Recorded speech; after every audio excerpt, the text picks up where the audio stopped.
The most dangerous thing in the world isn't a demon you can see. It's the empty chair of a father who isn't there. According to the world's most famous exorcist, that vacuum is exactly where the battle for your child's soul is lost. The crisis of the absent father, a spiritual threshold. In the quiet corridors of the Vatican and the harrowing rooms of The Exorcist, a consistent, chilling pattern has emerged. Father Gabriel Amorth, the late chief exorcist of Rome, who performed tens of thousands of exorcisms, often remarked that the front line of the war against evil is not found in ancient ruins or occult shops, but in the living room. Specifically, he pointed to a singular, devastating vulnerability in the modern soul, the absence of the father. When we speak of absent fathers, we're not merely discussing a sociological statistic or a byproduct of modern divorce rates. In the eyes of the Church and the experience of its exorcists, a father's absence, whether physical, emotional, or spiritual, creates a metaphysical open door.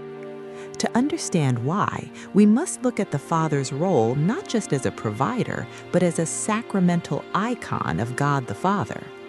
The iconography of fatherhood. The Catechism of the Catholic Church, CCC 2214, teaches that divine fatherhood is the source of human fatherhood. This is a profound ontological reality. A child's first concept of God is almost always a reflection of their earthly father. If a father is present, protective, and loving, the child's soul naturally tilts toward the divine.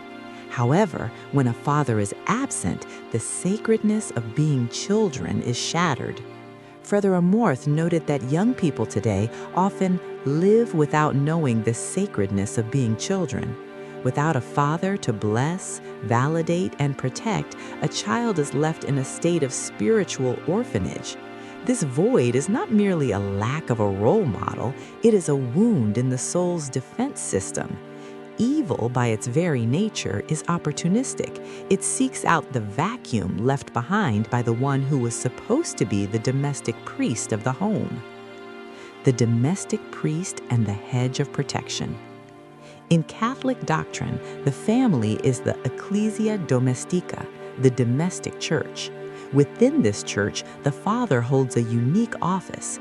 St. Paul writes in Ephesians 6:4, "Fathers, do not provoke your children to anger, but bring them up in the discipline and instruction of the Lord." This discipline and instruction is more than just teaching manners, it is the construction of a spiritual fortress. Exorcists frequently cite the authority structure as a key component of spiritual protection.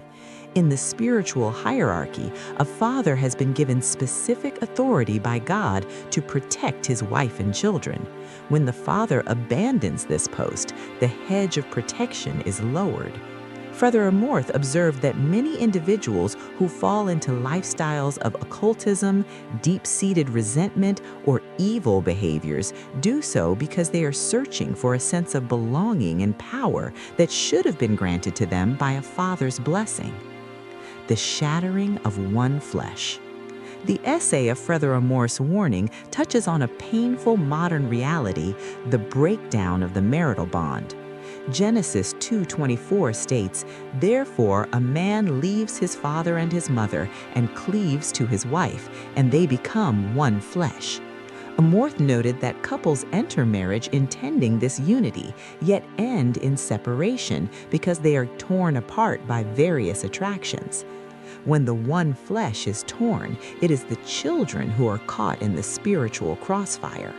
The fragmentation of the home, moving between different houses, different partners of parents, and different countries, destroys the stability required for a child to understand God's unchanging nature.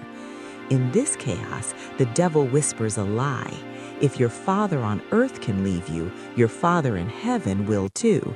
This is the open door. It is the door of despair, and once despair enters, the more sinister spirits of rebellion and malice are not far behind.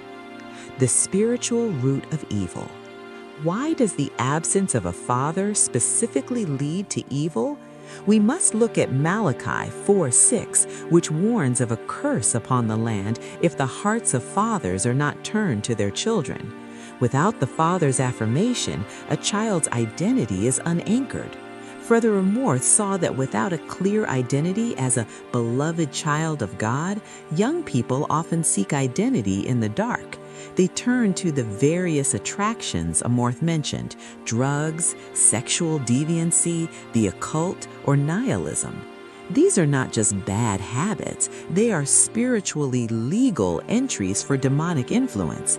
If a child feels rejected by their father, they often develop a spirit of rejection. This spirit is a gateway. It makes the soul crave any power that can numb the pain of being unfathered. The Exorcist sees the end result: a person who has become evil, not because they were born that way, but because they were left defenseless in a world where the predator is always prowling. 1 Peter 5:8. Restoring the sacredness of childhood. The solution, according to the wisdom of the Church, is a return to the sacredness of being children.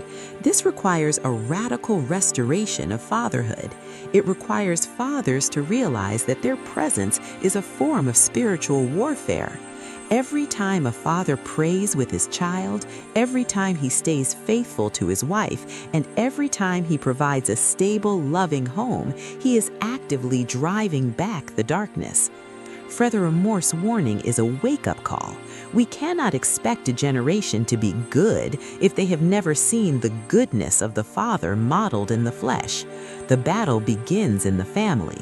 It begins with a man deciding that his greatest mission is not his career or his attractions, but his role as the guardian of the souls entrusted to him. The open door can be closed. Through the sacrament of reconciliation, the healing of family lineages, and the intentional return of fathers to their homes, the vacuum can be filled with the Holy Spirit rather than the spirit of the age. As Saint Joseph, the terror of demons, protected the Holy Family from the murderous intent of Herod, so too are modern fathers called to protect their children from the invisible Herods of our day. The father's chair must not be empty, for when the father is present, the door is locked, the home is a sanctuary, and the sacredness of being a child is preserved under the shadow of the Almighty. If you found this spiritual deep dive helpful, help us spread the truth by hitting the like button and subscribing. Together, we can reclaim the sacredness of the family. God bless.